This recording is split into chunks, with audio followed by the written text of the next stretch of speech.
ಎಲ್ಲ ಆತ್ಮೀಯರಿಗೂ ಯೇಸು ಕ್ರಿಸ್ತನ ನಾಮದಲ್ಲಿ ನನ್ನ ಹೃದಯಪೂರ್ವಕದ ವಂದನೆಗಳು ಪ್ರೇರೆ. ಚಿಕ್ಕ ಪ್ರಾರ್ಥನೆ ಮಾಡಿಕೊಂಡು ವಾಕ್ಯದ ಬಾಕಿ ಹೋಗುವವರಾಗಿರೋಣ. ಪ್ರಾರ್ಥನೆ ಮಾಡಿಕೊಂಡು ನಮ್ಮನ್ನು ಶಾಶ್ವತ ಪ್ರೇಮದಿಂದ ಪ್ರೀತಿಸಿದಂಥ ತಂದೆಯಾದ ದೇವರೇ, ನಿಮಗೆ ಸ್ತೋತ್ರಗಳು, ಕೃತಜ್ಞತೆಗಳು ತಂದೆ. ಈ ದಿನ ತಂದೆ ನಿಮ್ಮ ಮಾತುಗಳನ್ನು ಹೇಳುವುದಕ್ಕೆ ಒಳ್ಳೆಯ ಸಮಯವನ್ನು ಮಾಡಿಕೊಟ್ಟಿದ್ದೀರಪ್ಪ ತಂದೆ. ಹೇಳುವಂಥ ನನಗೆ ಪರಿಶುದ್ಧಾತ್ಮನ ಸಹಾಯವನ್ನು ಕೇಳುವಂಥ ನಿಮ್ಮ ಮಕ್ಕಳಿಗೆ ಬೇಕಾದಂಥ ಆತ್ಮನ ಸಹಾಯದೊಟ್ಟಿಗೆ ವಿವೇಕವನ್ನು, ಜ್ಞಾನವನ್ನು ಕೊಟ್ಟು ನಮ್ಮನ್ನು ನಡೆಸಬೇಕೆಂದು ಪ್ರಾರಂಭದಿಂದ ಅಂತ್ಯದವರೆಗೂ ತಂದೆ ನಮ್ಮ ಮಧ್ಯದಲ್ಲಿ ನಿಮ್ಮ ನಾಮ ಒಬ್ಬರದೇ ಮಹಿಮೆ ಪಡಿಸಿಕೊಳ್ಳಬೇಕೆಂದು ಈ ಪ್ರಾರ್ಥನಾ ಮನವಿ ವಿಜ್ಞಾಪನೆಯನ್ನು ರಕ್ಷಕನೂ ಪ್ರಿಯನೂ ಆಗಿರುವ ಕ್ರಿಸ್ತೇಸನನ್ನು ಪ್ರಾರ್ಥಿಸಿ ಬೇಡಿ ಹೊಂದಿದಪ್ಪ ತಂದೆ. ಆಮೇಲೆ ಎಲ್ಲ ದೇವಜನರಿಗೆ ಯೇಸು ಕ್ರಿಸ್ತನ ನಾಮದಲ್ಲಿ ವಂದನೆಗಳು ಪ್ರೇರೆ. ಸ್ವಲ್ಪ ಸಮಯ ನಾವು ದೇವರ ವಾಕ್ಯದಲ್ಲಿ ಹೋಗೋರಾಗಿರೋಣ. ಎಲ್ಲರೂ ಒಂದು ಸಾರಿ ಮತ್ತಾಯನು ಬರೆದ ಸುವಾರ್ತೆ 5ನೇ ಅಧ್ಯಾಯ 5ನೇ ವಚನದಲ್ಲಿರುವಂಥ ದೇವರ ಮಾತುಗಳನ್ನು ನೋಡಿಕೊಳ್ಳೋಣ. ಮತ್ತು ಎಲ್ಲರೂ ಸತ್ಯವೇದ ಗ್ರಂಥವನ್ನು ತೆಗೆದು ಓದುವವರಾಗಿರೋಣ. ನೀವು ಯಾವುದೇ ಕುಲ ಬಾಂಧವರಾಗಿರ್ಬೋದು. ಒಂದು ಸಾರಿ ಸತ್ಯವೇದ ಗ್ರಂಥವನ್ನು ನೀವು ಪ್ಲೇಸ್ಟೋರಲ್ಲಿ ಹೋಗಿ ಡೌನ್ಲೋಡ್ ಮಾಡ್ಕೊಳ್ಳಿ ಅಂತ ನಿಮ್ಮ ಪ್ರೀತಿಯಿಂದ ವಿನಂತಿ ಮಾಡ್ಕೊಳ್ತಾ ಇದ್ದೇನೆ. ಮತ್ತಾಯನು ಬರೆದ ಸುವಾರ್ತೆ 5ನೇ ಅಧ್ಯಾಯ 5ನೇ ವಚನ. ಶಾಂತರು ಧನ್ಯರು, ಅವರು ಭೂಮಿಗೆ ಬಾಧ್ಯರಾಗುವರು. ಶಾಂತರು ಧನ್ಯರಂತೆ ಪ್ರೇರೆ, ಅವರು ಭೂಮಿಗೆ ಬಾಧ್ಯರಾಗುವರು. ಅಂದರೆ ಶಾಂತ ಗುಣವುಳ್ಳವರು ಭೂಮಿಗೆ, ಅಂದರೆ ಭೂಮಿಯ ಮೇಲೆ ಬಹಳ ವರ್ಷ ಬದುಕ್ತಾರಂತೆ. ಹೌದು ಪ್ರೇರೆ, ನೀವು ಡಾಕ್ಟರನ್ನು ಒಂದ್ಸರಿ ವಿಚಾರಿಸೋದಾದರೆ ಈ ಕ್ರೋಧ, ಕೋಪ, ಮತ್ಸರ ಇರುವಂಥ ಆ ಗುಣ ಲಕ್ಷಣವುಳ್ಳವರಿಗೆ BP ಹೈ ಇರುತ್ತಲ್ಲ, ಅವರ ಮೂಳೆಗಳು ಸಮಿಯುವುದಕ್ಕೆ ಪ್ರಾರಂಭವಾಗುತ್ತಂತೆ. ಕ್ರೋಧವು ಜ್ಞಾನೋಕ್ತಿಗಳಲ್ಲಿ ಡಾಕ್ಟರ್ಗಳು ನೆನೆ ಮೊನ್ನೆ ತಿಳ್ಕೊಂಡಿದ್ದಾರೆ. ಜ್ಞಾನೋಕ್ತಿಯಲ್ಲಿ ಅದ್ಭುತವಾದಂಥ ಸಂದೇಶವನ್ನು ಬರೆದಿರೋಂಥವನು ಸೊಲೊಮೋನನು, ಅಂದರೆ ದೇವ ಭಕ್ತನಾದ ಸೊಲೊಮೋನನು ಹೇಳುವಂಥ ಮಾತು, ಕ್ರೋಧವು ಎಲುಬಿಗೆ ಕ್ಷಯ ಅಂತ. ಅರ್ಥ ಆಯ್ತಾ ಪ್ರೇರೆ? ಕ್ರೋಧವು ಎಲುಬಿಗೆ ಕ್ಷಯವಂತೆ. ಕ್ಷಯ ಅಂದರೆ ಹಾನಿಕಾರ, ರೋಗ ಬರುವಂಥ ಗುಣಗಳು ಏನಂದರೆ ಕ್ರೋಧ. ಈ ಕ್ರೋಧಕ್ಕೆ ಈಕ್ವಲ್ ಆಗಿ, ಅಂದರೆ ಆಪೋಸಿಟ್ ಆಗಿ ಶಾಂತ ಗುಣ ಎಲುಬಿಗೆ ಒಳ್ಳೆಯದು, ನಮ್ಮ ದೇಹಕ್ಕೆ ಆರೋಗ್ಯವು. ಏನು ಬೇರೆ? ಶಾಂತರು ಧನ್ಯರು, ಅವರು ಭೂಮಿಗೆ ಬಾಧ್ಯರು.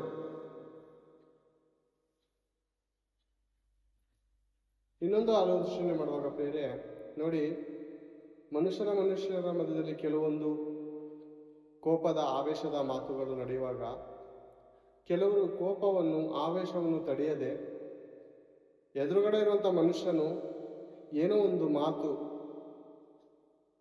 ಮಾತನಾಡಿದ ಎಂಬುದಾಗಿ ಈ ಎದುರುಗಡೆ ಇರುವಂಥ ಮನುಷ್ಯನು ಕೋಪ ತಾಳಲಾರದೆ ಆತನ ಮೇಲೆ ಹಲ್ಲೆ ಮಾಡುವಂಥದ್ದು, ಅಥವಾ ಒಂದು ಮಾತಿಗೆ 4 ಮಾತು ಬೈಯುವಂಥದ್ದು ಮಾಡುವಾಗ ಏನಾಗುತ್ತೆ ಅಂದರೆ ದ್ವೇಷ ಬೆಳೆಯುತ್ತೆ. ಕೋಪ ಜಾಸ್ತಿಯಾಗಿ ದ್ವೇಷಕ್ಕೆ ತಿರುಗುತ್ತೆ ಪ್ರೇಮ. ಆ ದ್ವೇಷಕ್ಕೆ ತಿರುಗಿದಾಗ ಹೊಡೆದಾಟಗಳು ನಡೆಯುತ್ತೆ. ಕೈಯಿಂದ ಹೊಡೆದಾಟ ಸಾಕಾಗದೇ ಇದ್ದಾಗ, ಶಾಂತ ಗುಣ ಇಲ್ಲದೇ ಇದ್ದಾಗ ಆಗುವಂಥ ಸ್ಥಿತಿಗಳು ಹೇಳ್ತಾ ಇದ್ದೀವಿ. ಕೈಯಿಂದ ಹೊಡೆದಾಡೋದು ಸಾಕಾಗಲಾರದೆ ಆಯುಧಗಳನ್ನು ತೆಗೆದುಕೊಂಡು ಒಬ್ಬರಿಗೊಬ್ಬರು ರಕ್ತ ಸುರಿಸುವುದನ್ನು ನಾವು ಈ ಪ್ರಪಂಚದಲ್ಲಿ ನೋಡ್ತಾ ಇದ್ದೇವೆ. ಹೌದಾ? ಪ್ರಾಮುಖ್ಯವಾಗಿ ಇವರಲ್ಲಿ ಏನಿಲ್ಲ, ಮುಖ್ಯವಾಗಿ ಪ್ರೇರೆ ಇವರಲ್ಲಿ ಏನಿರಬೇಕಾಗಿತ್ತು ಅಥವಾ ಏನಿಲ್ಲ. ಒಂದು, ಇವರಲ್ಲಿ ಶಾಂತಿಗೆ ಎದುರುಗಾಗಿರುವಂಥ, ಅಂದರೆ ಶಾಂತಿ, ಸಮಾಧಾನ, ಇವೆರಡು ಏನಂದರೆ ಪರ್ಯಾಯ ಪದಗಳು. ಅಂದರೆ ಇವೆರಡು ಅಣ್ಣ ತಮ್ಮಂದಿರಿದ್ದಾರೆ. ಓಕೆನಾ?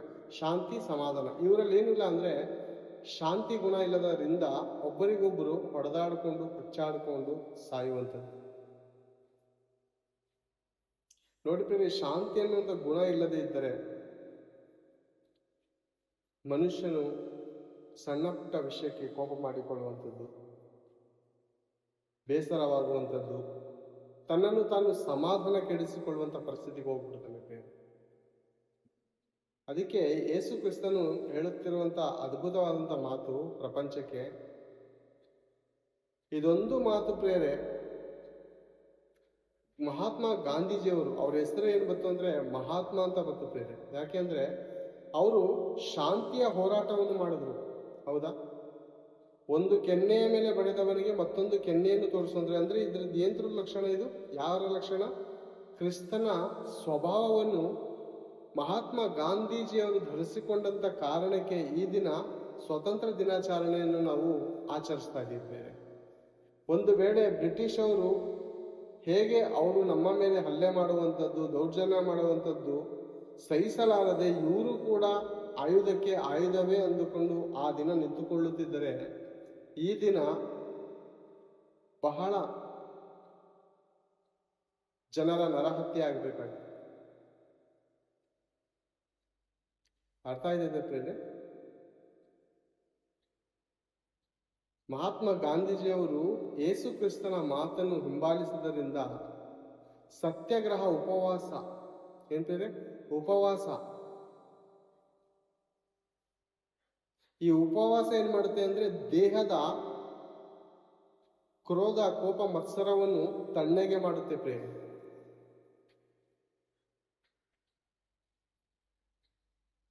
ಅಂದ್ರೆ ದೇಹಕ್ಕೆ ದಂಡನೆ ಮಾಡಿಕೊಳ್ಳುವಂಥದ್ದು. ಅಂದ್ರೆ ಈ ದೇಹವನ್ನು ಕಂಟ್ರೋಲ್ ಮಾಡ್ಕೋಬೇಕಂದ್ರೆ ಉಪವಾಸ ಮಾಡಬೇಕೆನ್ನುವಂಥ ವಿಷಯವನ್ನು ಕೂಡ ಮಹಾತ್ಮ ಗಾಂಧೀಜಿಯವರು ಈ ಜನರಿಗೆ ಪ್ರಕಟ ಮಾಡುತ್ತೇವೆ. ಆ ಮಾತು ಕೂಡ ದೇಹಕ್ಕೆ ದಂಡನೆ ಆಗುತ್ತಾ ಇಲ್ವಾ ಅನ್ನುವಂಥ ಮಾತನ್ನು ನಾವು ಒಂದ್ಸರಿ ಯೆಶಾಯನ ಪ್ರವಾದನೆ ಗ್ರಂಥದಲ್ಲಿ ನಾವು ನೋಡಿಕೊಂಡ್ರೆ ಪ್ರಿಯರೇ ನಮಗೆ ಸ್ಪಷ್ಟವಾಗಿ ಅರ್ಥವಾಗುತ್ತೆ. ಯೆಶಾಯ ಪ್ರವಾದನೆ ಗ್ರಂಥ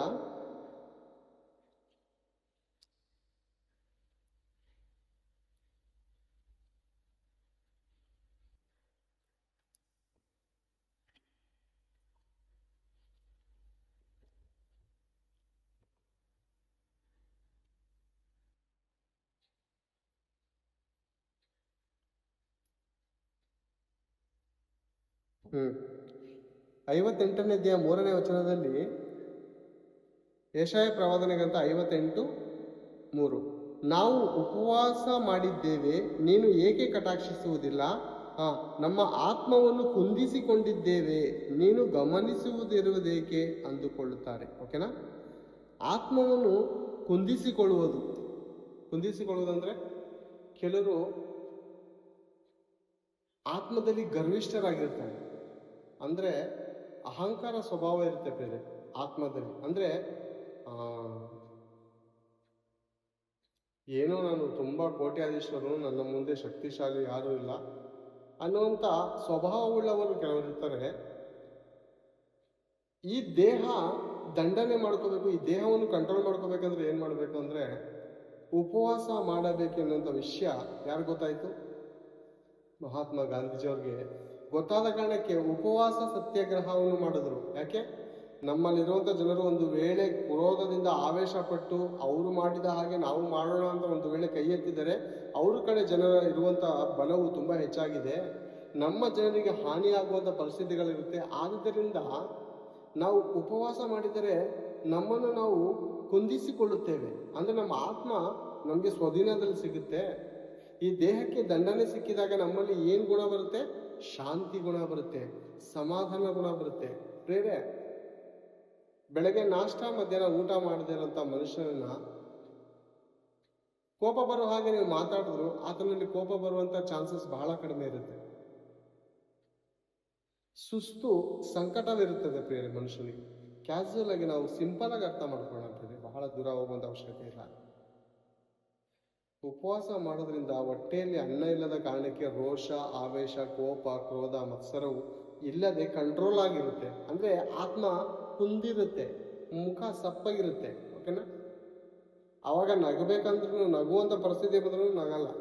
ಒಬ್ಬನನ್ನು ಅಪಹಾಸ್ಯ ಮಾಡಬೇಕು ಅನ್ನೋಂಥ ಪರಿಸ್ಥಿತಿ ಬಂದ್ರೂ ಉಪವಾಸ ಮಾಡೋದಕ್ಕೆ ಮನಸ್ಸು ಬರಲ್ಲ. ಯಾಕಂದ್ರೆ ಆಗ ನಿನ್ನಲ್ಲಿ ಏನಿರುತ್ತೆ ಅಂದ್ರೆ ಶಾಂತಿ ಗುಣ ಇರುತ್ತೆ, ಸಮಾಧಾನದ ಗುಣವಿರುತ್ತೆ ನಿನ್ನಲ್ಲಿ. ಆ ಸಮಾಧಾನದ ಗುಣವಿದ್ದಾಗ ನೀನು ಯಾರೊಟ್ಟಿಗೂ ಜಗಳ ಆಡಲ್ಲ, ನಿನ್ನ ದೇಹವು ಆರೋಗ್ಯಕರವಾಗಿರುತ್ತೆ, ನೀನು ಶಾಂತಿಯಿಂದ ಇದ್ರೆ. ಅಂದ್ರೆ ಶಾಂತಿ ಅಂದ್ರೆ ಪ್ರೇರೆ ಇನ್ನೊಂದು ಕಡಿಮೆ ಮಾತಾಡಬೇಕು ಪ್ರೇರೆ. ಬಾಯಿ ಬಿಟ್ಟರೆ ಯಾವಾಗ ನೋಡು ವಟ ವಟ ಅಂತ ಅನ್ಬಾರ್ದು. ಬಾಯಿ ಬಿಟ್ಟು ಮಾತಾಡಿದ್ರೆ 2 ಮಾತಲ್ಲಿ ಅರ್ಥವಾಗಿರ್ಬೇಕು, 2 ಮಾತು ಮಾತಾಡಿ ಸುಮ್ಮನಾಗಬೇಕು. ಹೆಚ್ಚಾಗಿ ಮಾತಾಡಬಾರ್ದು ಮನುಷ್ಯ. ಶಾಂತಿಯಿಂದ ಸಮಾಧಾನದಿಂದ ಇದ್ದರೆ ದೇವರೇನು ಹೇಳ್ತಾರಂದ್ರೆ, ನೀನು ಭೂಮಿಗೆ ಬಾಧ್ಯನಕ್ಕೆ, ಅಂದ್ರೆ ಭೂಮಿ ಮೇಲೆ ನೀನು ಯಜಮಾನನಂತಿದ್ದು. ಅಂದ್ರೆ ನಿನ್ನ ಕೆಳಗಡೆ ಇರೋರು ಕ್ರೋಧ ಕೋಪ ಮತ್ಸರ ಪಟ್ಟವರೆಲ್ಲ ಸತ್ತು ಸತ್ತು ಸತ್ತು ಹೋಗ್ತಾ ಇರ್ತಾರೆ. ಯಾಕಂದ್ರೆ ಕೋಪ ಆವೇಶದಿಂದ ದೇಹಕ್ಕೆ ಹಾನಿಕರವಾಗುತ್ತೆ ಪ್ರೇರೆ. ಅವನು ಹೇಳಿದ್ನಲ್ಲ, ಕ್ರೋಧವು ಎಲುಬಿಗೆ ಕ್ಷಯ ಅಂದ್ರೆ ಹಾನಿಕಾರ. ಮೂಳೆಗಳು ಏನಾಗುತ್ತೆ ಅಂದ್ರೆ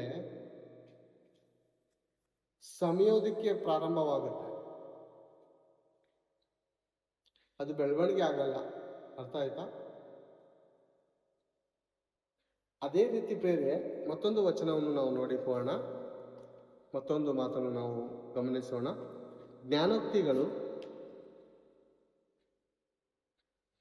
ಏನ್ ಬೇರೆ, ಇದು ಸಣ್ಣ ಸಣ್ಣ ವಿಷಯನು ಎಷ್ಟು ದೊಡ್ಡ ಪ್ರಾಮುಖ್ಯವಾದ ಅಂಶ ಗೊತ್ತಾ ಇದು.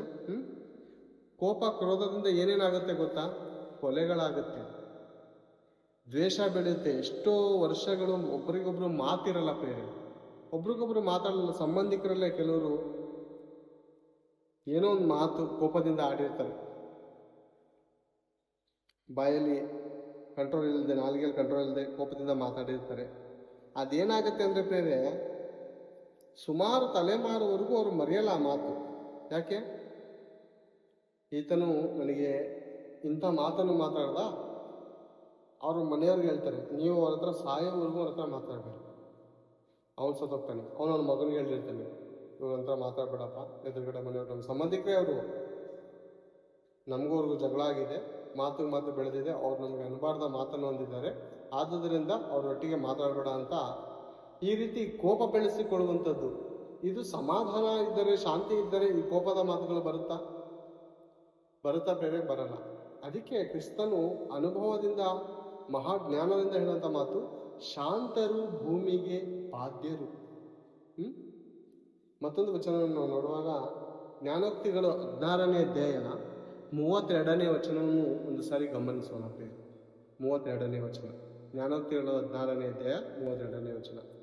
ದೀರ್ಘ ಶಾಂತನು ಎಂದರೆ ಶಾಂತಿ ಕುರಿತು ನೋಡ್ತಾ ಇದ್ದೀವಿ. ದೀರ್ಘ ಶಾಂತನು ಶೂರನಿಗಿಂತಲೂ ಶ್ರೇಷ್ಠ. ಎಂದರೆ ದೀರ್ಘ ಶಾಂತನು ಶೂರನಿಗಿಂತಲೂ ಶ್ರೇಷ್ಠನ?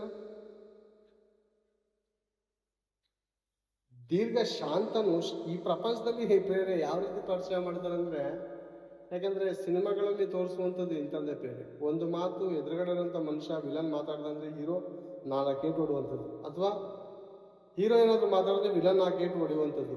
ಇದು ಪ್ರಪಂಚದಲ್ಲಿ ಅಳವಡಿಕೆ ಆಗಿದೆ. ಇದನ್ನು ನೋಡಿದಾಗ ಜನರು ಏನು ಕಲಿತಾ ಇದ್ದಾರೆ ಅಂದ್ರೆ, ಒಂದು ಮಾತು ಯಾರಾದ್ರೂ ಅಂದ್ರೆ ಇವನಲ್ಲೂ ಕಂಟ್ರೋಲ್ ಇಲ್ಲ, ಎದುರುಗಡೆ ಇರುವಂಥ ಮನುಷ್ಯನಲ್ಲಿ ತಾಳಿಕೊಳ್ಳುವಂಥ ಸಹನೆ ಇಲ್ಲ. ಇಬ್ಬರಿಗೂ ಮಾತು ಬೆಳೆಯುತ್ತೆ, ಜಗಳವಾಗುತ್ತೆ, ಜಗಳ ಹೋಗಿ ಕೋಪ ಆಗುತ್ತೆ, ಕೋಪದಿಂದ ದ್ವೇಷ ಬೆಳೆಯುತ್ತೆ, ದ್ವೇಷದಿಂದ ಕೈಯಲ್ಲಿ ಏನು ಸಿಗುತ್ತದೋ ಅದರಲ್ಲಿ ಹೊಡೆದು ಇವನು ಜೈಲ್ ಪಾಲಾಯ್ತಾನೆ, ಇವನು ಮಣ್ಣು ಪಾಲಾಯ್ತಾನೆ. 2 ಶವ ಹೋಯ್ತು. ಎಂದಕ್ಕೆ? ಕೇವಲ ಕೋಪದಿಂದನ? ಶಾಂತಿ ಗುಣ ಇಲ್ಲದಿಂದನ? ಶಾಂತಿ ಗುಣ ಇಲ್ಲ. ಬೇರೆ ಈ ಯುದ್ಧಗಳು ನಡೀತದೆ ನೋಡಿ ಬೇರೆ, ಯುದ್ಧಗಳು ಕಾದಾಟಗಳು ನಡೀತದಲ್ಲ, ಇದು ಎಲ್ಲಿಂದ ಪ್ರಾರಂಭವಾಗುತ್ತೆ? ಈ ನಾಲಿಗೆ ಕಂಟ್ರೋಲ್ ಆಗಿ ಇಟ್ಟುಕೊಳ್ಳದೆ, ದೀರ್ಘ ಶಾಂತಿಯಿಂದ ತಾಳ್ಮೆಯಿಂದ ಮಾತನಾಡದೆ, ಕ್ರೋಧ ಕೋಪದಿಂದ ಏನಾಗುತ್ತೋ ನೋಡೋಣ, ನಿಮ್ಮ ಕಡೆಯವರ ನಮ್ಮ ಕಡೆಯವರ ಅಂತ ಕೋಪದಿಂದ ಕ್ರೋಧದಿಂದ ಆವೇಶದಿಂದ ಮಾತಾಡುವಂಥ ಕಾರಣಕ್ಕೆ ಇವ್ರು ಯಾರೋ ಮೂಢರು ಅಜ್ಞಾನಿಗಳು, ಕೋಪವನ್ನು ತಾಳದಂಥ ಬಲಹೀನರು ಮಾತಾಡ್ತಾರೆ. ಇದಕ್ಕೆ ಹೆಣಗಳು ಬೀಳುವಂಥದ್ದು ಯಾರ್ದು? ಅಮಾಯಕ ಜನರದು. ಅರ್ಥ ಮಾಡ್ಕೊಳ್ಳೋಣ. ಈಗ ಅಧಿಕಾರಿಗಳಿದ್ದಾರೆ, ರಾಜಕಾರಣಿಗಳಿದ್ದಾರೆ, ಒಬ್ರು ನೋಡಿದ್ರೆ ಒಂಥರ ಭಾಷಣ ಕೊಡ್ತಾರೆ, ಅವ್ರ ಕಡೆಯವರೇ ನಾವೇ ದೊಡ್ಡ ಏನಂತಾರೆ, ನಾವೇ ನಿಯತ್ ಮನುಷ್ಯರು, ಎದುರುಗಡೆ ಇರುವಂಥ ಪಕ್ಷದವನು ಮೋಸಗಾರನ ಅನ್ನೋದ್ರತೆ ಇವ್ರು ಭಾಷಣ ಕೊಡ್ತಾರೆ. ಆ ಕಡೆ ಇರುವಂಥ ಮನುಷ್ಯನು, ಆ ಕಡೆ ಇರುವಂಥ ಕ್ಯಾಂಡಿಡೇಟ್ ಪಕ್ಷದ ಮನುಷ್ಯನು ದೇಶ ಬೆಳೆಸುವಂಥದ್ದು. ಅವನು ಹಾಕೊಂಡಂತ ನಾನು ದೊಡ್ಡ ವ್ಯಕ್ತಿ, ನಾನು ಆತನ ಹಾಗೆ ಅಲ್ಲ, ನಾನು ಇವನ ಅಧಿಕಾರಕ್ಕೆ ಬಂದರೆ ನಾನು ಆ ರೀತಿ ಮಾಡ್ತೀನಿ ಈ ರೀತಿ ಮಾಡ್ತೀನಿ ಅಂತ ಅವನು ಕೂರ್ಸ್ಕೊತಾನೆ. ಇವರಿಬ್ಬರು ಮಧ್ಯದಲ್ಲಿ ಏನಾಗುತ್ತೆ? ಜಗಳಗಳು, ಮತಭೇದ, ಕಕ್ಷಾಭೇದ, ಎರಡನೇ ಯುದ್ಧಗಳು ನಡೀತಿದ್ದಾರೆ. ಏನು ಬೇರೆ? ಅವನು ನನ್ನ ದೇಶ ಜಿಂದಾಬಾದ್ ಅಂತಾನೆ, ಇವನು ನನ್ನ ದೇಶ ಶ್ರೇಷ್ಠ ಅಂತಾನೆ. ಅಂದ್ರೆ ನಾಲ್ಗೆ ಕಂಟ್ರೋಲ್ ಆಗಿ ಮಡಿಕೋಬೇಕು ಅಂದ್ರೆ ನೀನು ಶಾಂತ ಗುಣವನ್ನು ಧರಿಸ್ಕೋಬೇಕು. ನೀನು ಶ್ರೇಷ್ಠ ಅಂತ ಕ್ರಿಯೆಗಳ ಮೂಲಕ ತೋರಿಸಲ್ಪಡಬೇಕೇ ಹೊರತು ಬಾಯಿಂದ ಅಲ್ಲ. ಬಾಯಲ್ಲಿ ಎಲ್ಲರೂ ಶಾಂತ ಗುಣದಿಂದ ನಟನೆ ಮಾಡ್ಬೋದು, ಆದರೆ ಹೃದಯದಲ್ಲಿ ತುಂಬಿರುವಂತಹ ವಿಷ ಅದು ಒಂದಲ್ಲ ಒಂದು ದಿವಸ ಬಯಲಿಗೆ ಬರುತ್ತೆ. ಅನೇಕ ರೂಪಾಯಿ ನಮ್ಮ ಸುತ್ತಮುತ್ತಲೇ ಬಹಳ ಹೊಟ್ಟೆ ಕಿಚ್ಚು ಇರ್ತಾರೆ. ಅವರು ಎದುರುಗಡೆ ಮಾತ್ರ ನಮಗೇನಾದ್ರೂ ತೊಂದರೆ ಆದಾಗ ಈ ರೀತಿ ಆಗ್ಬಾರ್ದಾಗಿತ್ತು, ಇಂಥ ಒಳ್ಳೆ ಮನುಷ್ಯನಿಗೆ ಈ ರೀತಿ ಆಗ್ಬಾರ್ದಾಗಿತ್ತು ಅಂತ ಮುಂದೆ ಅಂತಾರೆ.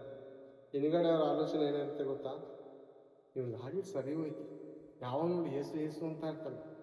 ನಮ್ಮ ದೇವರೆಲ್ಲ ಸತ್ತೋಗವ, ನಮ್ಮ ದೇವ್ರೇನು ಊರು ಬಿಟ್ಟು ಹೊಟ್ಟೋಗವ ಅಂತ ಕೆಲವರು ಕಾಮಿಡಿ ಮಾಡೋರು ಇರ್ತಾರೆ. ಓಕೆನಾ?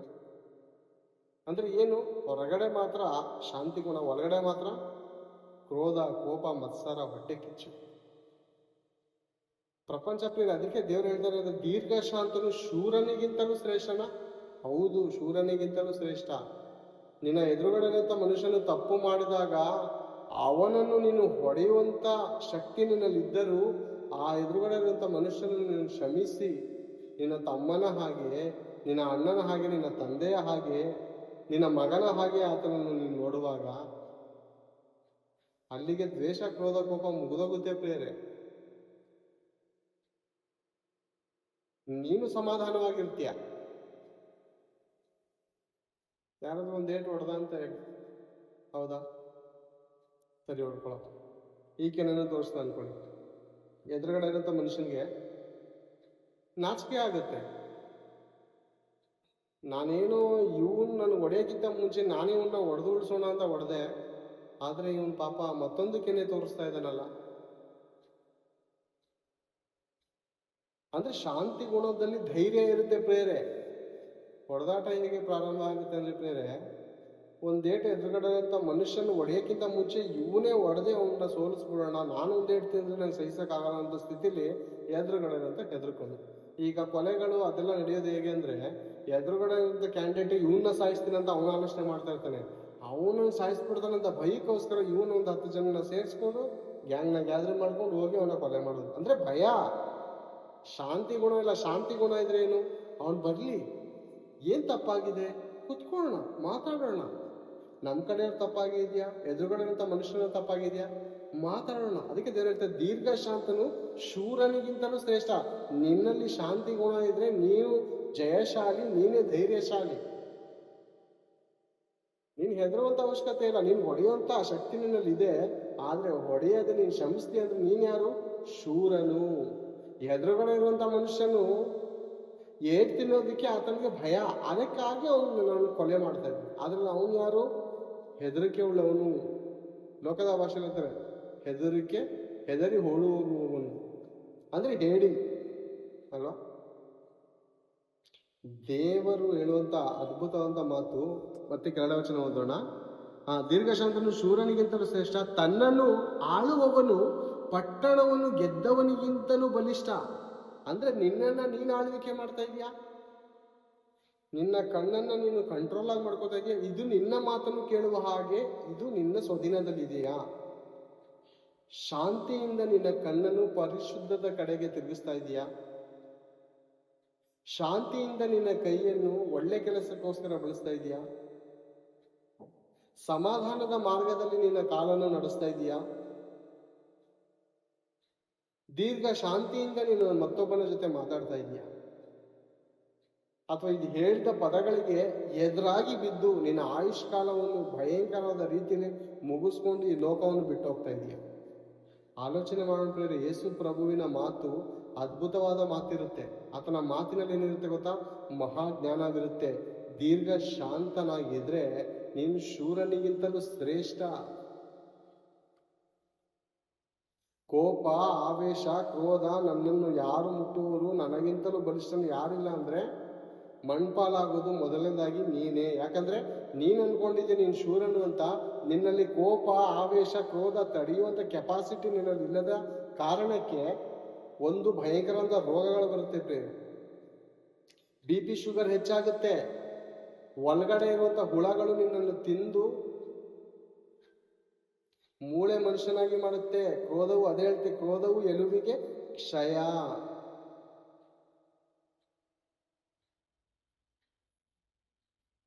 ಹಾನಿಕಾರವಾದಂಥ ಬದುಕನ್ನು ಬದುಕದೆ ಇನ್ನೂ ಬಹುಕಾಲ ಬದುಕಬೇಕಾ?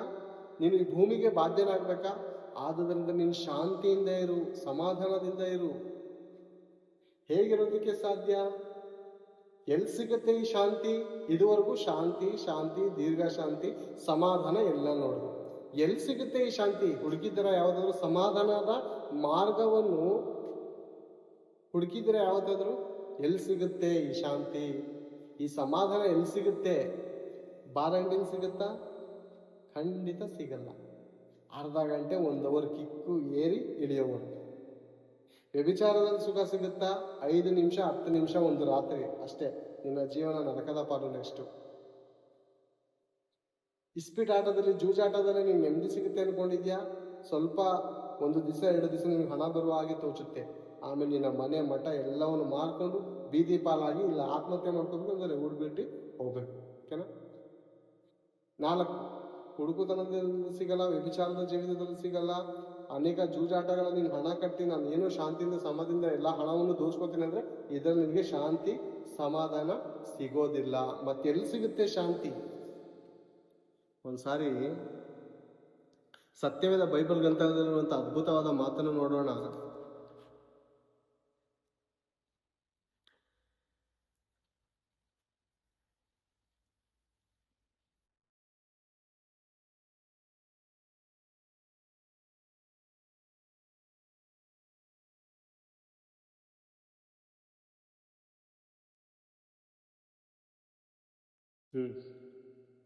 ಯೋಹಾನನು ಬರೆದ ಸುವಾರ್ತೆ ಆ ಪರಮಾತ್ಮನ ಮಗನ ಮಾತು, ಅಂದರೆ ಯೇಸು ಪ್ರಭುವಿನ ಮಾತು.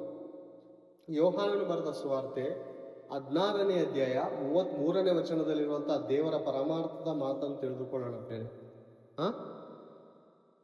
16:33 ನೀವು ನನ್ನಲ್ಲಿದ್ದು, ಯಾರು? ಯೇಸು ಪ್ರಭು ಹೇಳ್ತಾ ಇದ್ದಾರೆ, ನೀವು ನನ್ನಲ್ಲಿದ್ದು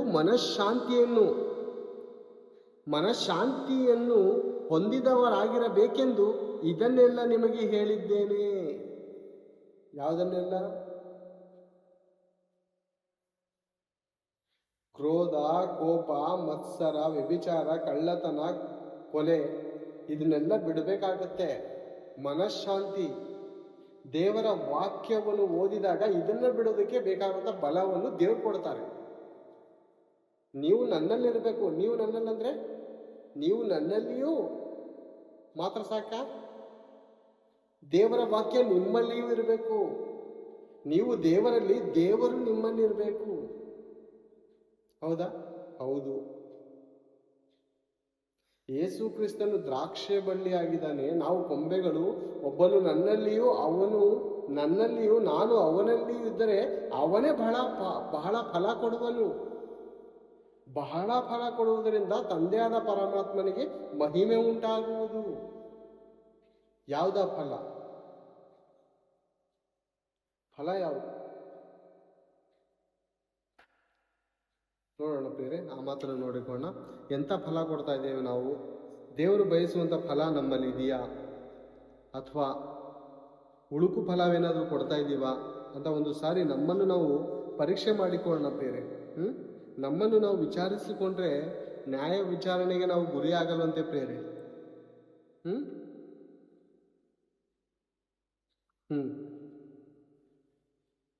ಮಾರ್ಕನು ಬರೆದ ಸುವಾರ್ತೆ 7ನೇ ಅಧ್ಯಾಯ 20ನೇ ವಚನದಿಂದ, ಮನುಷ್ಯನೊಳಗಿಂದ ಹೊರಡುವಂಥದ್ದೇ ಮನುಷ್ಯನನ್ನು ಹೊಲೆ ಮಾಡುವುದು. ಒಳಗಿನಿಂದ ಅಂದರೆ ಮನುಷ್ಯರ ಮನಸ್ಸಿನೊಳಗಿಂದ ಸೂಳೆಗಾರಿಕೆ, ಕಳ್ಳತನ, ಕೊಲೆ, ಹಾದರ, ದ್ರವ್ಯಾಶೆ, ಕೆಡುಕುತನ, ಬುದ್ಧಿಗೇಡಿತನ, ಕೆಡುಕುತನ ಆದ ಮೇಲೆ ಮೋಸ, ಬಂಡುತನ, ಹೊಟ್ಟೆ ಕಿಚ್ಚು, ಬೈಗಳು, ಸೊಕ್ಕು, ಬುದ್ಧಿಗೇಡಿತನ ಇವೇ ಮೊದಲಾದವುಗಳ ಕೆಟ್ಟ ಆಲೋಚನೆಗಳು ಹೊರಡುತ್ತವೆ. ಈ ಕೆಟ್ಟ ವಿಷಯಗಳೆಲ್ಲ ಒಳಗಿನಿಂದ ಹೊರಟು ಮನುಷ್ಯನನ್ನು ಕೊಲೆ ಮಾಡುತ್ತವೆ. ಅಂದ್ರೆ ಹೊಲಸು ಮಾಡುವಂತ ಫಲ ನಮ್ಮಲ್ಲಿದೆಯಾ, ಅಥವಾ ಪರಿಶುದ್ಧತೆ ಮಾಡುವಂತ ಒಳ್ಳೆ ಗುಣಗಳು, ಒಳ್ಳೆ ಫಲಗಳು ನಮ್ಮಲ್ಲಿದೆಯಾ? ಯಾವ ಫಲ ಇದೆ ಪ್ರೇರೆ ನಮ್ಮಲ್ಲಿ? ಮನುಷ್ಯರ ಮಧ್ಯದಲ್ಲಿ ಸಮಾಧಾನ ಇಲ್ಲ, ಶಾಂತಿ ಇಲ್ಲ, ನೆಮ್ಮದಿ ಇಲ್ಲ ಪ್ರೇರೆ. ಕುಲಕ್ಕೋಸ್ಕರ ಹೊಡೆದಾಡಿ ಸಾಯಿರಿ ಅಂತ ಅಧಿಕಾರಿಗಳು, ರಾಜಕಾರಣಿಗಳು ಬಿಟ್ಬಿಟ್ಟಿದ್ದಾರೆ ಮುಂದೆ ಯವನಸ್ಥರನ್ನ. ಕುಲಕ್ಕೋಸ್ಕರ ಒಬ್ರು ಹೊಡೆದಾಡಿ, ಭಾಷೆಗೋಸ್ಕರ ಒಬ್ರು ಹೊಡೆದಾಡಿ, ದೇಶಕ್ಕೋಸ್ಕರ ಒಬ್ರು ಹೊಡೆದಾಡಿ ಸತ್ತೋಗಿ, ಎಲ್ಲ ಸತ್ತೋಗಿ ನಾವು ಅಧಿಕಾರಿಗಳ ಮಾತ್ರ ಈ ರಾಜ್ಯವನ್ನು ಆಳ್ತೇವೆ. ಸಾಯಿರಿ, ಎಲ್ಲರೂ ಯಾಕೆ ಬದುಕಿದ್ದೀರಾ? ಸಾಯಿರಿ, ಹೊಡೆದಾಡಿ ಸಾಯಿರಿ. ಎಲ್ಲ ಕೆಟ್ಟ ಫಲಗಳನ್ನು ಕೊಟ್ಟು ಹೊಲೆ ಹಾಕ್ತಾ ಇದ್ದಾರೆ ಮನುಷ್ಯರು. ಮತ್ತೆ ಈ ಹೊಲಸಾದಂತ ಈ ಹೊಲತನವನ್ನು ನಾವು ತೆಗೆದಾಕಿ ದೇವರ ಒಳ್ಳೆಯ ಶಾಂತಿ ಗುಣವನ್ನು ಧರಿಸಿಕೊಳ್ಳುವುದು ಹೇಗೆ? ಅದ್ಯಾವ ಗುಣಗಳು? ಒಂದ್ಸರಿ ಗಲಾತ್ಯ ಬರೆದ ಪತ್ರಿಕೆ ಕಡೆದಾಗಿ ನೋಡಿ ಮುಗಿಸ್ಕೋಣ ಪ್ರೇರೆ. ಗಲಾತ್ಯ ಎಂಬುದ ಪತ್ರಿಕೆ ಪ್ರೇರೆ ಬೈಬಲ್ ತುಂಬಾ ಶ್ರೇಷ್ಠವಾದಂಥ ಪುಸ್ತಕ ಪ್ರೇರೆ. ಒಂದು ಕುಲಕ್ಕೋ ಒಂದು ಮತಕ್ಕೋ ಹೋಲ್ಸಕ್ಕೆ ಹೋಗ್ಬೇಡಿ ಪ್ರೇರೆ. ಇದು ನಿಜವಾದ ದೈವ ಗ್ರಂಥ. ಈ ಮಾತುಗಳೆಲ್ಲ ಸತ್ಯವಾದ ಗ್ರಂಥದಲ್ಲಿ ನಾನು ತೋರಿಸ್ತಾ ಇರೋದು ನಿಮ್ಮ ಹತ್ರ. ನಿಮ್ಮ ಮುಂದೆ 5ನೇ ಅಧ್ಯಾಯ, ಶಾಂತಿಯ ಗುಣಗಳು, ಶಾಂತಿಯ ಫಲಗಳು ಎಂಥವು, ದೇವರಿಗೆ ಇಷ್ಟವಾಗುವಂಥ ಫಲಗಳು ಎಂಥವಂತ ನೋಡಿಕೋಣ. ಗಲಾತ್ಯ ಬರೆದ ಪತ್ರಿಕೆ 5ನೇ ಅಧ್ಯಾಯ 22ನೇ ವಚನ. ಆದರೆ ದೇವರಾತ್ಮನಿಂದ ಉಂಟಾಗುವ ಫಲವೇನೆಂದರೆ ಪ್ರೀತಿ.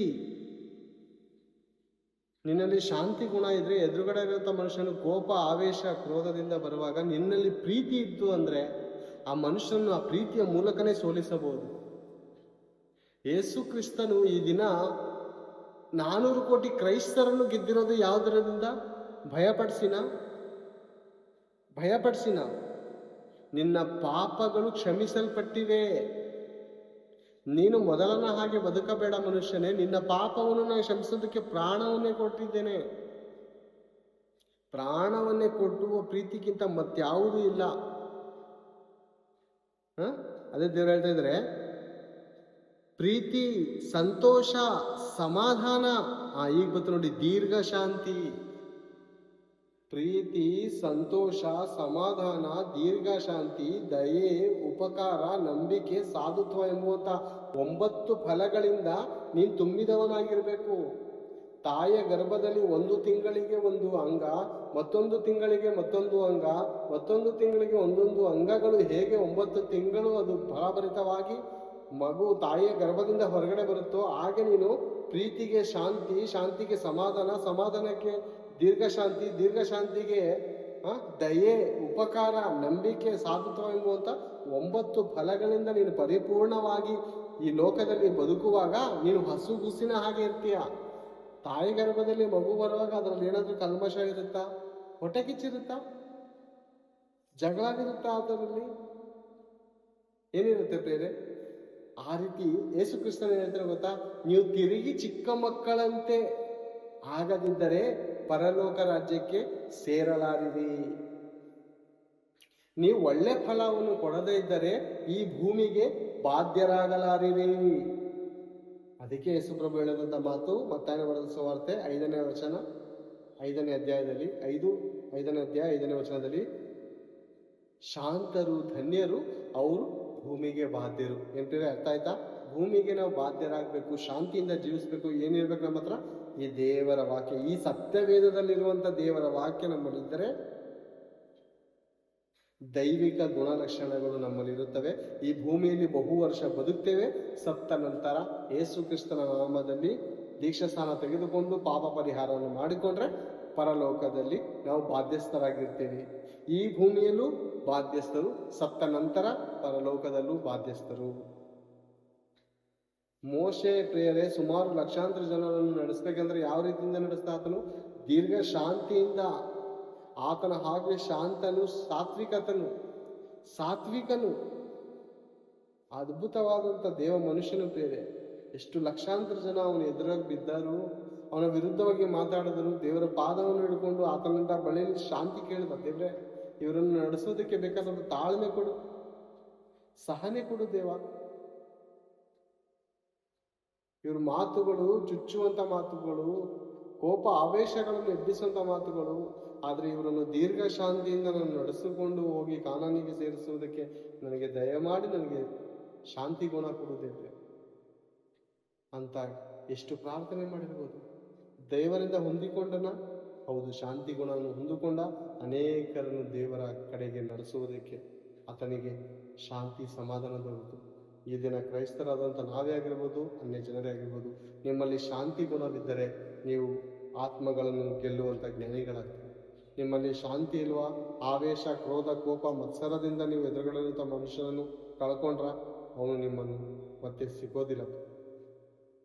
ಪ್ರೀತಿಸೋಣ, ಮತ್ತೊಬ್ಬರನ್ನು ಪ್ರೀತಿಸಲು ಹೇಳೋಣ.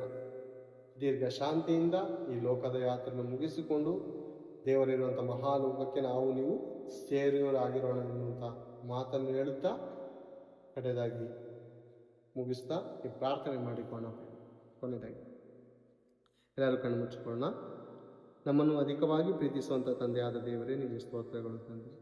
ನಿಮ್ಮ ಮಗನ ಮೂಲಕ ಶಾಂತಿಯಲ್ಲಿರುವಂಥ ಗುಣಗಳು ಎಂಥದ್ದು, ಒಳ್ಳೆಯ ಫಲಗಳಲ್ಲಿರುವಂಥ ಗುಣಗಳು ಎಂಥದ್ದು ಅಂತ ನಿಮ್ಮ ಸತ್ಯವಿಧವಾದ ಅದ್ಭುತವಾದ ಗ್ರಂಥದಲ್ಲಿ ನಮ್ಮನ್ನು ತಿಳಿಸಿದಿರ ತಂದೆ. ನಿಮಗೆ ಸ್ತೋತ್ರಗಳು ತಂದೆ. ಕೇಳುವರಾದ ನಿಮ್ಮ ಮಕ್ಕಳನ್ನು ಹೆಸರಾಗಿ ಆಶೀರ್ವದಿಸಿರಿ. ಯಾರಲ್ಲಿ ಶಾಂತಿ ಇಲ್ಲವೋ, ಸಮಾಧಾನವಿಲ್ಲವೋ, ಹೊಟ್ಟೆ ಕಿಚ್ಚು, ಕಕ್ಷಾಭೇದ, ಭಿನ್ನಮತ ಯಾರೆಲ್ಲಾದರೂ ಇದ್ದರೆ ದಯಮಾಡಿ ಅವರು ತಮ್ಮನ್ನು ತಾವು ಸರಿಪಡಿಸಿಕೊಳ್ಳುವ ಹಾಗೆ ಅವ್ರಿಗೆ ಬೇಕಾದಂಥ ತಾಳ್ಮೆ, ಜ್ಞಾನ, ವಿವೇಕನೂ ಕೊಡಿರಿ ತಂದೆ. ನಮ್ಮನ್ನು ಕೂಡ ನಡೆಸಿರಿ ತಂದೆ. ನಾವು ಪ್ರೀತಿಯಿಂದ ಒಬ್ಬರನ್ನೊಬ್ಬರು ಸೇರಿಸಿಕೊಳ್ಳುವ ಹಾಗೆ, ಪ್ರೀತಿಯಿಂದ ಒಬ್ಬರನ್ನೊಬ್ಬರು ಶ್ರಮಿಸಿಕೊಳ್ಳುವ ಹಾಗೆ ದೀರ್ಘ ಶಾಂತಿಯನ್ನು ನಮಗೆ ಅನುಭವಿಸಿ ಕಾಪಾಡಿ ನಡೆಸಬೇಕೆಂದು ಈ ಪ್ರಾರ್ಥನಾ ಮನವಿ ವಿಜ್ಞಾಪನೆಯನ್ನು ರಕ್ಷಕನೂ ಪ್ರಿಯನೂ ಆಗಿರುವ ಕ್ರಿಸ್ತೇಸು ನಾಮದಲ್ಲಿ ಪ್ರಾರ್ಥಿಸಿ ಬೇಡಿ ಹೊಂದಿನಪ್ಪ ತಂದೆ. ಎಲ್ಲ ದೇವ ಜನರಿಗೆ ಯೇಸು ಕ್ರಿಸ್ತನ ನಾಮದಲ್ಲಿ ವಂದನೆಗಳು. Thank you.